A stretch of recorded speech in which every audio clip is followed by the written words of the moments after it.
Announcing the commencement of the first purge. I want you to change the world, and don't think that this is going to happen peacefully or you can do it alone. We need to kill the rich.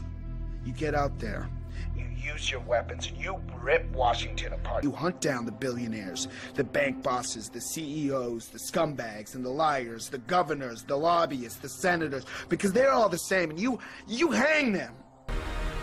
Just remember all the good the purge does. Good morning, everyone. It is June 4th, 2018. I'm Eric. I'm here at antimedia.com. UN report condemns US for deliberately creating devastating inequality.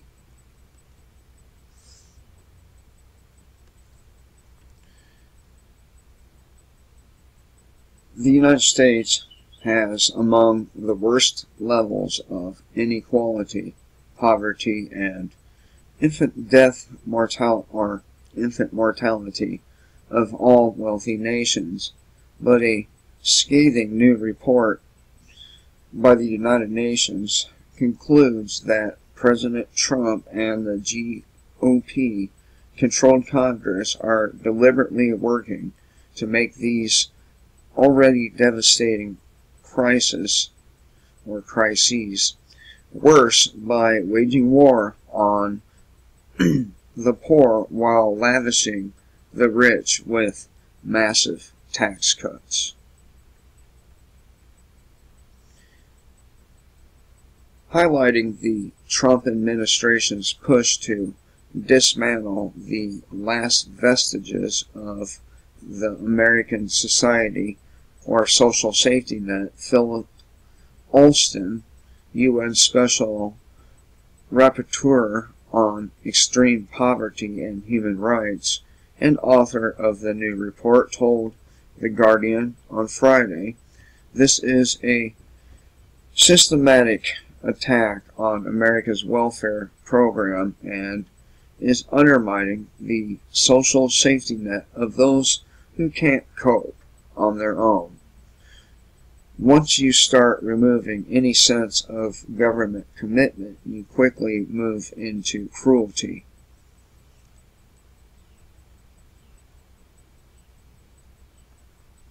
Now, most of you already know that I think welfare is a bad thing, and the reason isn't because you're helping somebody.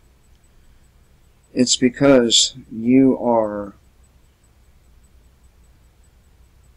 feeding somebody without giving them the ability to feed themselves.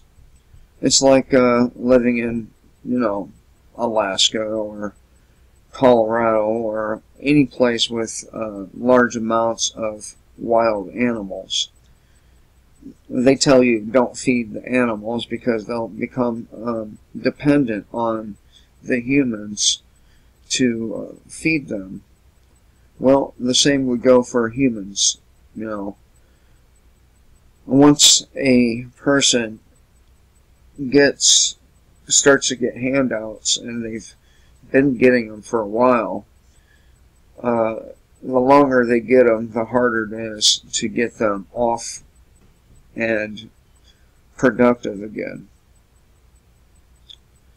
So, but I am totally against the GOP, Donald Trump, and the Democrat platform as well. So,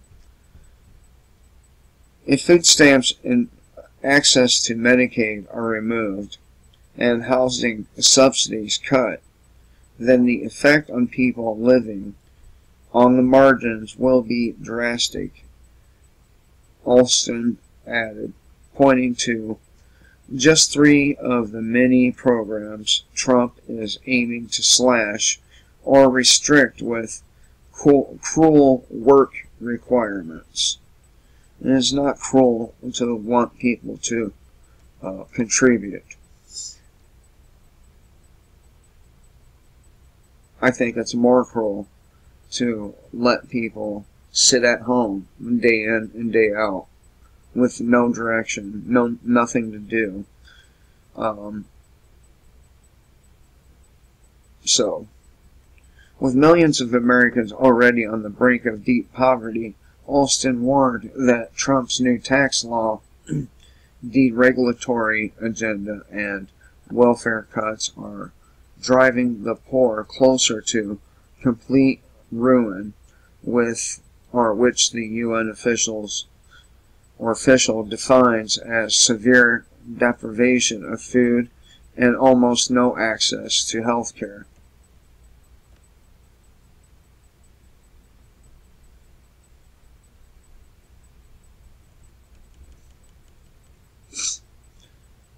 Alston's report is the end product of a 2-week visit to some of the most poverty-stricken parts of the U.S. last year, and it thoroughly documents both the long-standing inequalities that have dominated American society for decades and the uniquely brutal policies Trump and the Republican Party are pushing in an effort to reward corporate America.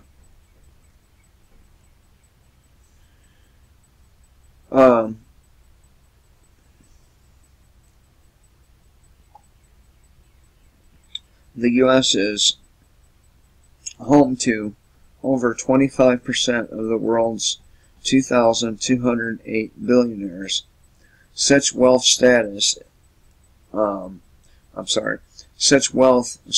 in shocking contrast with the conditions in which vast numbers of its citizens live.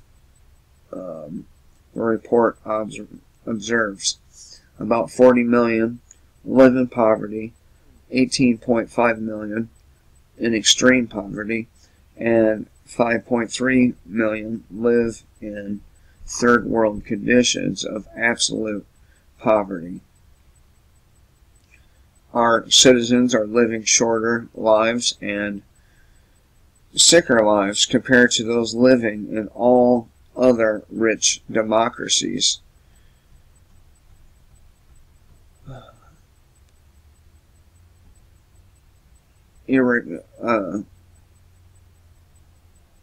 Eradicatable tropical diseases are increasingly prevalent, and it has the world's highest incarceration rate.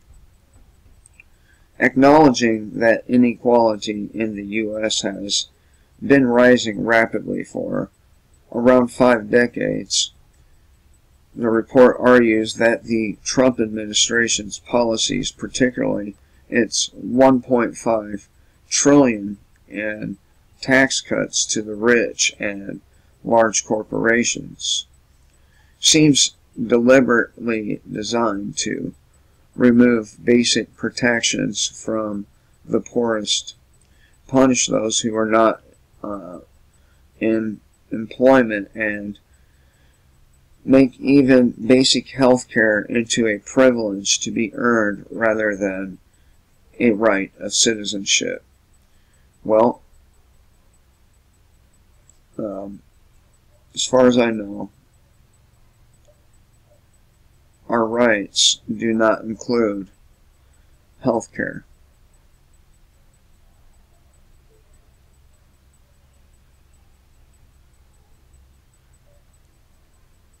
No, I'm poor and I don't have health care, but I don't believe it to be everyone else's responsibility to pay for me to have health care. If I get sick and it's fatal, I get sick and it's fatal. That's fucking life.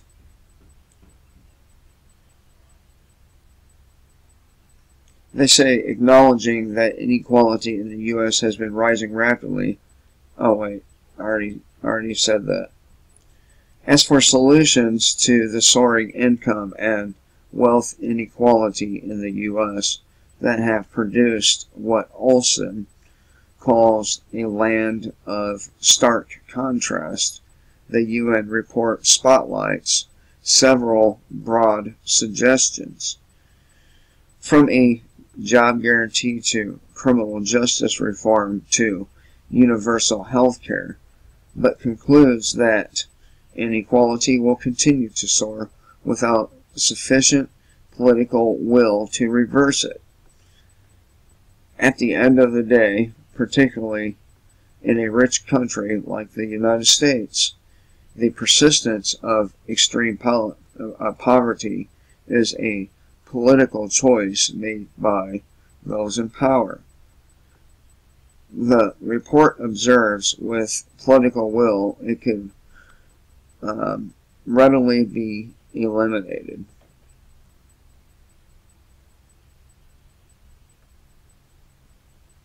So, it's the UN basically trying to cause more trouble in the United States. We shouldn't be in the business of supporting everyone. And I guess on that level, I do agree with conservatives. It's not up to us or up to you to pay for my health care. It's not up to you to pay for my groceries or my rent or anything else. Anyway, thought I'd share this with you. Hope you all have a good day. Kill the state, live free.